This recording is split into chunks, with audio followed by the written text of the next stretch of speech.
Hi, I'm Randy Wooden, and welcome to another in our Edge Library series. This time we're talking military and an elevator speech. Exactly what is an elevator speech? What isn't it? And also, what are some components that comprise an elevator speech? So, first of all, by definition, and you may get differences of opinion, other people may have other views in terms of what it is and components and such, but here's my take on it. Elevator speech derived its name from, well, if you're in an elevator and you've only got a finite, short little period of time to be able to convey some idea, that's really what it's trying to depict, is the brevity of this whole thing. It's superficial, it's very brief in nature, and so that's the definition of an elevator speech. What it isn't, and this is important, I think a lot of times, especially people who are very direct, and I would put military folks in that category, certainly, and you're used to getting things done, you give a direct order, you specifically ask for something, you expect to get that.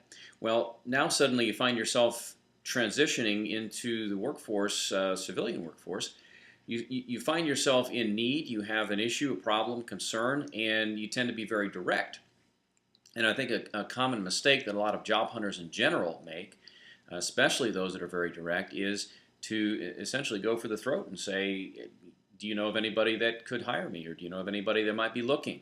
Do you know where somebody like me could turn? That sort of thing. And usually when you do that, you kind of get boxed out a little bit, and it just doesn't produce the results that you really intended. And so I think you need to step back a little bit and look at the elevator speech as primarily a way for you to break the ice, at least initially, and then allow for future follow-up. I'll give you an example. Let's say elevator speech, you've got a handful of components in this thing. The first component in an elevator speech is to say where you are right now job-wise, meaning I'm in transition, I'm transitioning from the military, I'm in the military and looking at my options as I look to exit the military, that sort of thing. So you give somebody a kind of a quick thumbnail of where you are in the job search. Then you might talk a little bit about background. And here's a real challenge for a lot of military guys because, as you know, many of the job functions that you perform wearing a uniform don't correlate as easily to the civilian world.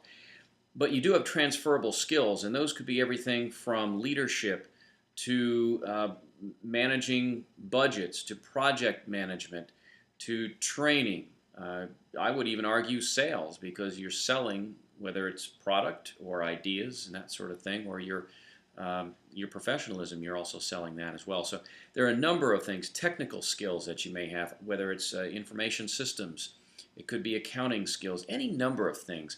So give them a quick thumbnail of where you are job hunt-wise, meaning I'm in transition, looking to leave the military.